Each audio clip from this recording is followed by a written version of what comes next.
তা বলি, তোমার ওই দস্যি দুটো মেয়েকে কবে বিয়ে দেবেটা কি শুনি? ঘরের অন্ন ধ্বংস করা ছাড়া তারা আর কি করতেটা কি পারে? আমি আর পারবো না, বুঝেছো? আর পারবো না। ওদেরকে খাইয়ে দাইয়ে মোটা তাজা করতে আমি আর পারবো না। তুমি কিছুদিনের মধ্যেই ওদের দুটোকে বিয়ের ব্যবস্থা করো, না হলে কিন্তু আমি এই সংসার ধর্ম ত্যাগ করে হিমালয়ে চলে যাব। পরে তুমি হাড়ে হাড়ে বুঝবে। আরে গিন্নি, কি যে বলো না তুমি! আমার দুটো মেয়ের কতই বা বয়স হয়েছে। সেদিনের মেয়েগুলো এখন বিয়ে করালে তো সংসার বলতে কিচ্ছুটি বুঝবে না। আর একটু বয়স হতে দাও না গিন্নি, আমিও একটু আর্থিকভাবে সচ্ছল হই, তারপর দুটো মেয়েকে ধুমধাম করে বিয়ে দেব। আমার প্রথম স্ত্রী বলে গিয়েছিল মরার আগে, আমার মেয়ে দুটোকে যেন ভালো ঘরে ভালো মতো ধুমধাম করে বিয়েটা করাই। সেই যে গত বছর ধরে বলছি, আমাকে একটা ভালো শাড়ি এনে দিও তো। সেই শাড়ি দেওয়ার বেলা তোমার টাকা থাকে না, আবার মেয়েদেরকে ধুমধাম করে বিয়ে দেবে। আসলে কি জানো, তুমি স্বামী নামের কলঙ্ক।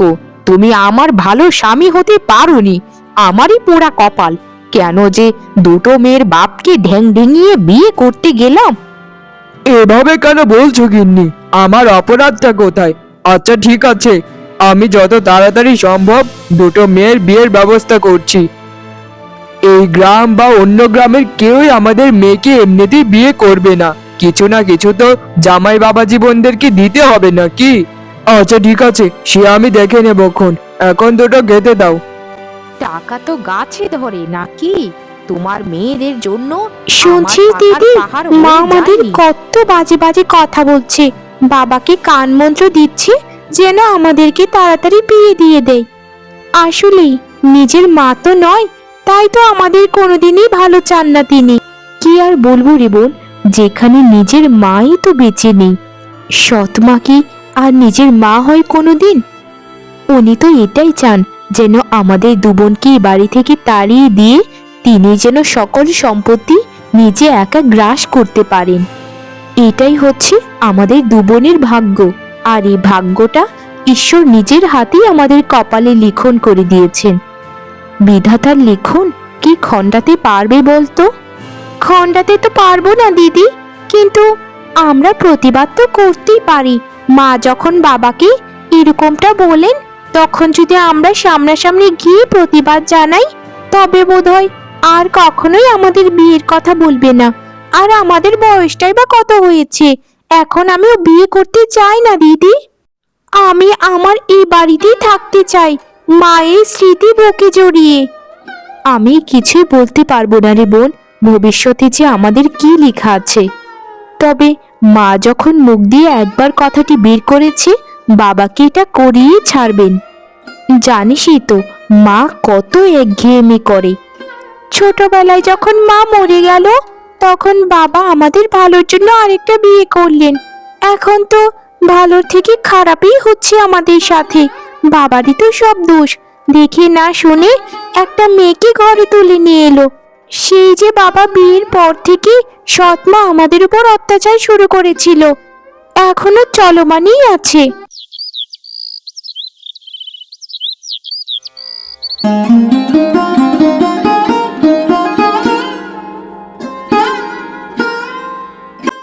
মা, বলছিলাম যে তুমি তো কত পদের খাবার খাচ্ছ, ওখান থেকে আমাকে একটু দাও না গো, আর একটু দিদিকেও দাও। আমরা শুধু শুধু অল্প ভাত খেতে আর পারছি না। সারাদিন দিদি আর আমি কত কাজ করি, এই দিন শেষে তো অল্প এটুকু ভাতেই জোটে, কিন্তু তুমি কোনো কাজ না করে কত ভালো ভালো খাবার খাও। কি, তোর এত বড় সাহস রে মিচকে! তুই আমায় এ কথা বলছিস? আমি সারাদিন কাজ করব নাকি না করব সেটা সম্পূর্ণ আমার ব্যাপার। তোরা আছিস কি করতে রে? শুধু শুধু পা নাড়িয়ে নাড়িয়ে খাবার খেতে? যেটুকু খাবার দিয়েছি চুপচাপ গিলে উঠে অন্য কাজগুলো কর। বেশি লাফালে না তোদের ওই ঢানাগুলো ভেঙে দেব। আমার স্বামীর অন্ন ধ্বংস করে করে মোটা তাজা গাভী হচ্ছিস দুজন, তাই না? আজ যেই ভাতগুলো পেলি না, সেটা তোর 7 জন্মের ভাগ্য। কিছুদিন পর থেকে না এগুলো তোদের কপালে জুটবে না, শুধু জল খেয়ে দিন নিপাত করতে হবে তোদেরকে। চুপ কর না বোন, মা যেগুলো আমাদেরকে খেতে দিয়েছেন সেগুলোই খেয়ে না হয়ে আমরা উঠে পড়ি। আর আমাদের তো এসব খাবার খেয়ে খেয়ে অভ্যেস হয়ে গেছে। কেন শুধু শুধু মাকে কথা বলছিস? আর তুইও কেন কথা শুনছিস? যা দিয়েছেন চুপচাপ খেয়ে উঠে পড় না। জানিসই তো, যত বেশি বলবি তত আরো ঝাড়ি শুনবি। এই তো দেখেছিস, বড়টা কত ভালো মতো আমাকে চিনে গেছে। এই ছোট শয়তান মিচকেটা আমাকে এখনো চিনতে পারেনি। সব সময় প্রতিবাদ করা, তাই না? তোর ওই প্রতিবাদী গলা না কেটে নদীতে ভাসিয়ে দেব। শোন, তুই যদি বুনো ওল হোস, আমি বাঘা তেঁতুল, এটা মনে রাখবি। দুজন তো মাটাকে সেই ছোট্ট বেলাতেই খেয়ে ফেলেছিস, এখন আমাকেও খেতে চাচ্ছিস তোরা?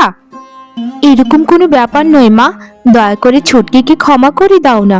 ও ছোট মানুষ, কি বলতে কি বলে ফেলেছে, আর কোনোদিন এসব বলবে না।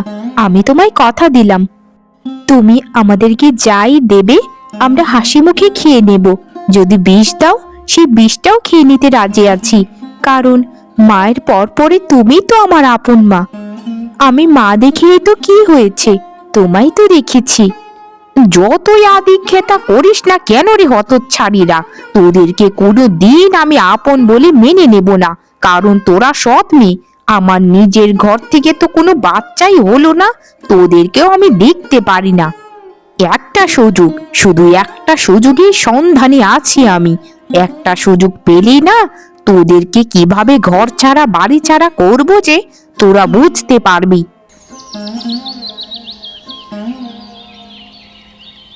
কিরে গ্রামের দুই অপয়া মেয়ে, তোরা এই সকাল সকাল ঘাটে কি করছিস তা কি রে শুনি? জন্মের পরপর যে তোরা দুজন মিলে তোদের মাটাকে খেয়ে ফেলেছিস, সেই কথা কিন্তু আড়ালে নেই রে। এই গ্রামে সবাই জানে যে তোরা দু বোন অপয়া অলক্ষণে। এই কি কথা বলছো তুমি ঋতুদি? তুমি না আমাদের একসময় কত ভালো বন্ধু ছিলে। তুমি দিদি আর আমি কত মিলে খেলেছি, এখন তুমি এরকম কেন কথা বলছো আমাদেরকে? চুপ চুপ কর তুই একদম। তোদের সাথে কোন দিন না কোন দিন খেলেছি সেই কথা আমার মনে নেই, কিন্তু মা বাবা বলেছে তোদের সাথে যেন আমি না মিশি। তোরা হচ্ছিস অভাগী দুই বোন, যদি তোরা অভাগী না হতিস তাহলে তোদের মা বাবার মৃত্যুর পরে তোর সৎ মা তোদেরকে কেন দেখতে পারে না রে? শোন ঋতু, তুই যদি আমাদেরকে না দেখতে পারিস তাহলে আমাদের থেকে দূরে থাকিস, তবে আমাদের সামনে এসে আমাদের একদম কথা শোনাবি না। একটা সময় তুই আমাদের কত আপন ছিলি, কত বন্ধুত্ব ছিল আমাদের মধ্যে, আর এখন এখন তো আমার চোখ খুলে গেছে রে। যদি আমার চোখ না খুলতো, এতদিন তো তোদের মতো অপরের সাথে ঘুরে ঘুরে আমার পুরোটা ভবিষ্যৎ অন্ধকারের দিকে ঠেলে নিতাম আর কি। শোনো গিন্নি, আমি কিছুদিনের জন্য শহরে যাচ্ছি। আমার কিছু জরুরি ভিত্তিতে টাকা লাগবে। মেয়ে দুটোর বিয়ের ব্যবস্থা করেছি আমি। বকুল পারুল মা, তোরা আমাকে শহরে যাবার জন্য অনুমতি দে। আমি শহরে গিয়ে তোদের জন্য অর্থ উপার্জন করব, তারপর তোদের দুজনকে ধুমধাম করে বিয়ে দেব। শহরে যাচ্ছ তো যাও না, এত ঢাকঢুল পিটিয়ে যাবার কি আছেটা কি শুনি? তোমার মেয়েদেরকে তো আর আমি মেরে ফেলবো না যে এত ঢাকঢুল পিটিয়ে বলে কয়ে যেতে হবে। গোপনে আমার কাছে বলে গেলেই তো হতো যে শহরে যাচ্ছ, বাইরে এনে সবাইকে দাঁড় করিয়ে এত বলার কি আছে? যাও যাও, কোথায় যাচ্ছ না যাচ্ছ বেরিয়ে পড়ো, এত বলবার কাউকে দরকার নেই। বাবা, তোমাকে আটকানো যদি সাধ্য থাকতো তাহলে আমরা নিশ্চয়ই তোমায় আটকাতাম, কিন্তু গুরুজনদের কথায় আমরা কোনোদিন অমান্য করতে শিখিনি। তাই তোমরা যেটা ভালো মনে করো সেটাই করো। আমরা জানি যে তোমরা আমাদের সাথে কখনোই প্রতারণা করবে না। আমি কিছুই বলবো না বাবা, আমি জানি কিছু বললেই মা তোমাকে অনেক বকাঝকা করবে আর অত্যাচারও করবে, তাই আমিও চুপ থাকলাম দিদির মতো। তুমি যাও বাবা, আর আমাদেরকে আশীর্বাদ করে যাও যেন আমরা সাবধানে থাকতে পারি, আর তুমিও যেন সাবধানে থাকো সেই প্রার্থনাই আমরা করি। তবে একটা কথাই আমি বলবো বাবা, তুমি যেখানেই যাও না কেন খুবই তাড়াতাড়ি ফিরে এসো। কোনো চিন্তা করিস না তোরা মা, আমি খুবই তাড়াতাড়ি ফিরে আসব। আর তোদের মা তোদেরকে কিচ্ছুটি করবে না, আমি তোদের মাকে ভালো মতো বলেই যাচ্ছি। তোদের না খুব বেশি বার বেড়ে গেছে। একটা জায়গায় একটা মানুষ যাচ্ছে আর তোরা তার মনটাকে ভেঙে দিচ্ছিস। আসলে তোরা কি জানিস, তোরা হচ্ছিস পিশাচের মতো। অসভ্য মেয়ে কোথাকার। মা, আসলে ছুটকির কথা কিছু মনে করো না। ছুটকি তো কখন কি বলে ফেলে সে নিজেও জানে না। আসলে ওর বয়সটা অল্প তো, তাই। ছুটকি, এই ছুটকি, চুপ কর না রে। মা বাবা তো আমাদের জন্য ভালোই করছেন। শুধু শুধু কেন কথা শোনাচ্ছি বলতো? মা আমাদেরকে অনেক বেশি ভালোবাসেন। মেরো না মা, মেরো না, আমাকে মেরো না।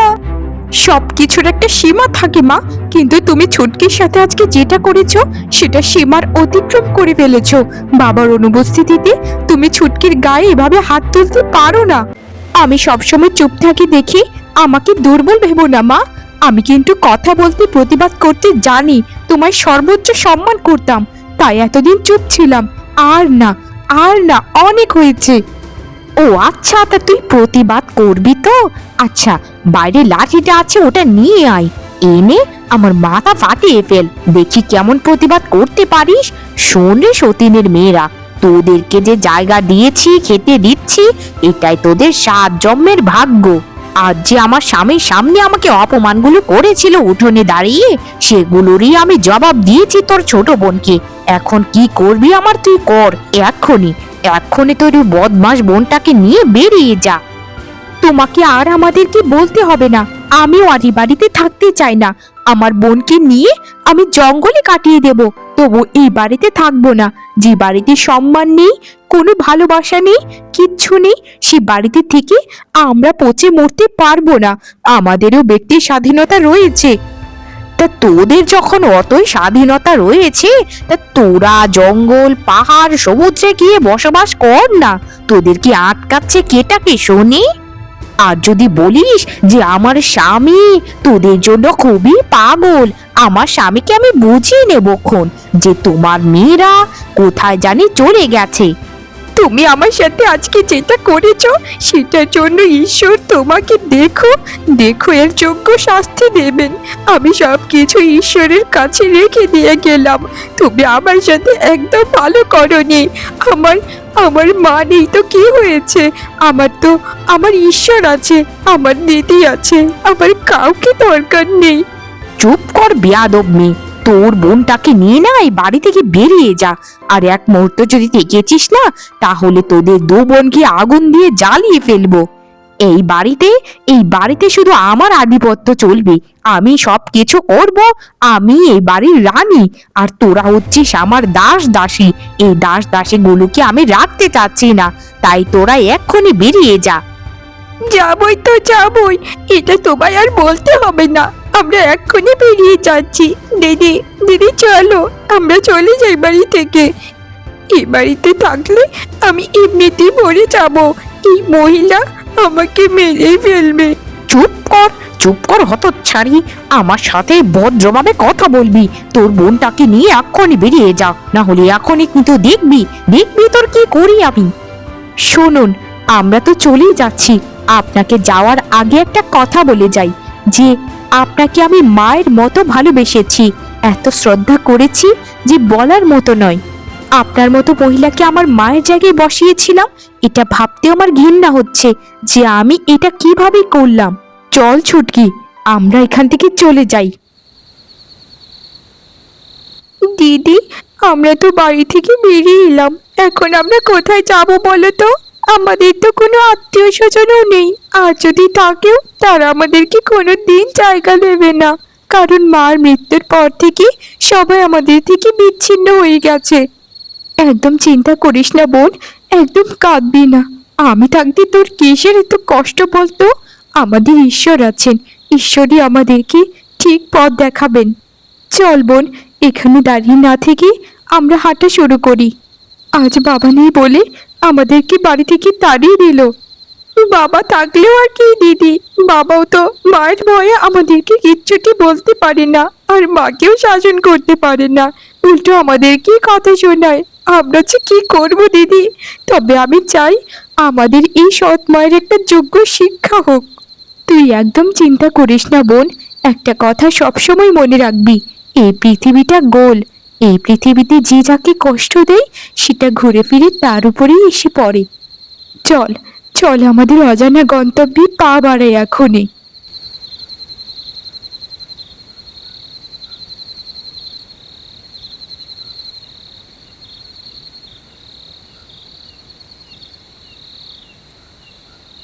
দিদি, এই কোথায় চলে এলাম আমরা? এখানে তো একটা নদী বয়ে চলেছে, নদীর ওপারে তো আমরা কোনোদিনই যেতে পারবো না, আর আমি এমনিতেও সাঁতার কাটতে পারি না। চলো না দিদি, নদীর এই পাশেই কোনো আশ্রয় খুঁজি। এই এত গভীর জঙ্গলে আমি তো কোনোদিনই আসিনি চুটকি, তাই রাস্তা হারিয়ে ফেলেছি। আর বিশেষ করে এত অন্ধকারের মধ্যে রাস্তা চেনা বড্ড মুশকিল। চল চল, তোর কথা মেনে নদীর এই পাশেই কোনো আশ্রয় খুঁজে দেখি।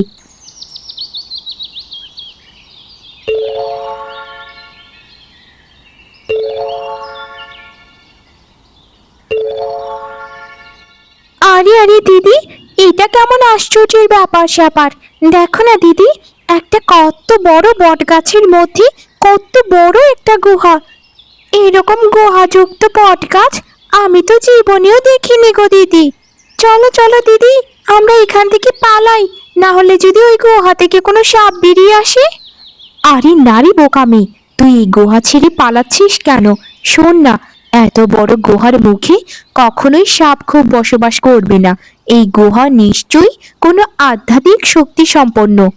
এখানে আমরা দাঁড়িয়ে না থেকে চল না গুহার ভেতরে গিয়ে দেখি যে কি আছে। হতেও তো পারে এটার ভিতরে এরকম কিছু আছে বা বসবাসযোগ্য জায়গা আছে যেটা ঈশ্বর আমাদেরকে দিক নির্দেশনা দিয়ে এখানে নিয়ে এসেছেন। আমরা কোনো ভয় না পেয়ে চল ভিতরে ঢুকে যাই। আচ্ছা ঠিক আছে দিদি, চলো, আমিও তোমার সাথে ভেতরে যাব। কি জানতো রে বোন, আমাদের কপালে যে এরকম গাছঘরে থাকার সৌভাগ্য হবে। আসলেই ঈশ্বর আমাদেরকে এরকম একটা জায়গায় নিয়ে এসে দাঁড় করাবেন সেটা আমি কখনোই কল্পনা করতে পারিনি। তবে সবকিছুর জন্য ঈশ্বরের কাছে হাজারো কৃতজ্ঞতা। হ্যাঁ দিদি, সেটা তো একদম ঠিকই বলেছ, কিন্তু দিদি আমার না শরীরের ব্যথাগুলো খুবই যন্ত্রণা দিচ্ছে। মা আমাকে এত যন্ত্রণা দিয়ে মেরেছিল, তোমায় কি বলবো। খিদেও পেয়েছি খুব দিদি, কি যে করবো আমি। আমি তোকে কতবার করে বলেছিলাম যে চল না বোন, একটা ডাক্তার মশাইয়ের কাছে যাই, তুই তো কিছুই তখন বললি না, বললি যে আমার কোনো কিছু সমস্যা হবে না। আর খাবার, এত রাতে আমি খাবার কোথায় পাবো রে বোন? সকালটা একটু হতে দে না। কার রে এত বড় সাহস? ডাইনি বোনের গুহায় চলে এসেছিস তোরা? তোরা কারা রে? তোদের এত সাহস দেখে তো আমারই ভয় করছে।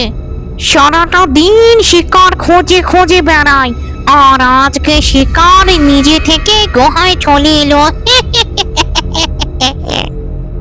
তোদেরকে দিয়ে আজ আমি রাতের কাবাব বানিয়ে খাবো রে হতচ্ছাড়িরা।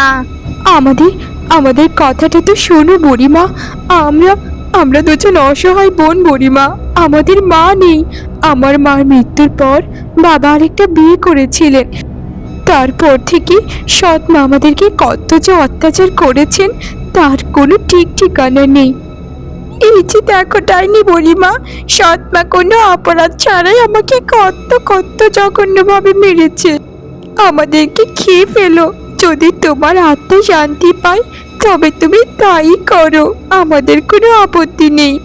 না রে বাচ্চারা না, তোদের কথা শোনে না আমার এই কঠিন হৃদয়, পাথর হৃদয় বরফের মতো গলে গেল। তোদেরকে মারবো না রে, তোদেরকে মারবো না। দাঁড়া দাঁড়া, আগে তোকে সুস্থ করে তুলি। এই যে দেখ রে, এটা হচ্ছে আমার সোনার গুহা, এটা হচ্ছে ডাইনের গুপ্তধন। তোদের মতো ভালো মানুষদেরকে দেখে আমার ডাইনি হৃদয় হু হু করে কেঁদে উঠল রে। আমি চাই এখান থেকে তোদেরকে যতটুকু তোদের ইচ্ছে হয় তোরা সোনা দানা টাকা পয়সা নিয়ে নে। এই সোনার পাহাড়, এত টাকা পয়সা দিয়ে আমরা কি করব ডাইনি বুড়িমা? আমাদের তো এগুলো দরকার নেই। আমরা তো একটু ভালোবাসাই চেয়েছিলাম, একটু শুধু ভালোবাসা। আসলে রে বাছারা, তোরা হচ্ছে সত্যিকারের ভালো মানুষ, তোদের মনে কোনো লোভ নেই। আচ্ছা বল, তুই কি চাস?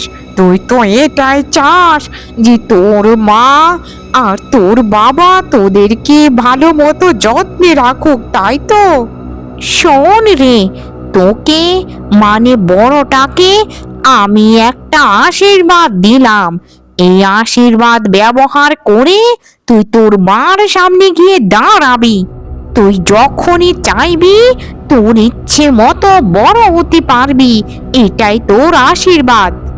এখন যা, ফিরে যা, ফিরে গিয়ে তোদের সব কিছু আদায় করে নে। তোদের সম্পূর্ণ অধিকার আছে ওখানে। কিরে কিরে, বাইরে কি খাবার পেলি না নাকি রে?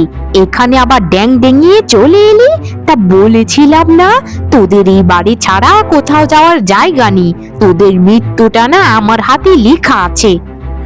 আমরা এখানে তোমার কথা শুনতে আসিনি, আমরা আমাদের অধিকার ফিরিয়ে নিতে এসেছি। আমরা আমাদের অধিকার চাই। এই বাড়িটা শুধু তোমার একার নয়, আমাদের দু বোনের বাপের বাড়ি এটা। তাই আমরা যখন ইচ্ছা তখন এখানে থাকবো। বাবা, দেখা যাচ্ছে তো দেবী দুর্গা সেজে এসেছিস। তা শত্রু দমন করতে এসেছিস নাকি রে? কে বলেছে? হ্যাঁ, কে বলেছে যে এটা তোদের বাড়ি? তোদের এত বড় সাহস আমার মুখের উপর কথা বলছিস? দাঁড়া, তোমাকে আমি যে এখন কি করব সেটা তুমি কল্পনা করতে পারবে না। দাঁড়াও, তোমায় আজ আমি মজা দেখাবো। আজকে তোমার মেরে ফেলবো আমি। আমাদের দু বোনকে সারাটা জীবন যতটা না কষ্ট দিয়েছো, তার থেকে হাজার গুণে কষ্ট দেব তোমায়। আজ তুমি বুঝতে পারবে যে আমরা কারা। ওরে বাবারে, ওরে বাবারে, এটা আমি কি দেখছি? আমাকে ছেড়ে দে মা, আমাকে ছেড়ে দে।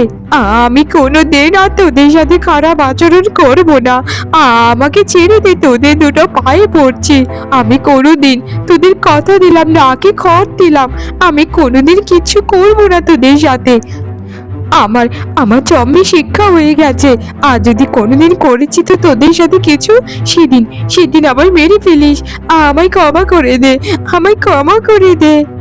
আজকের মতো ছেড়ে দিলাম। আর কোনোদিন যদি আমাদের সাথে অন্যায় করেছো, সেদিনই তোমার শেষ দিন হবে। আমাদের সাথে তুমি মিলেমিশে হয়তো থাকবে, না হলে তুমি আমার হাতে মরবে। এটাই আমার শেষ কথা। তোমাদের মতো কিছু মহিলাদের জন্যই আজকে এই সমাজটা নষ্ট হয়ে যাচ্ছে। তোমাদেরকে ভালোবাসা দিয়ে কোনোদিন ভালো রাস্তায় আনা সম্ভব নয়, যতক্ষণ তোমাদেরকে ভয় না দেখিয়ে, শাস্তি না দেখিয়ে কাজ করানো হচ্ছে। তবেই তোমরা শোধরাও, যখন তোমরা জীবনের শেষ প্রান্তে চলে যাও অথবা মৃত্যুর মুখোমুখি হও।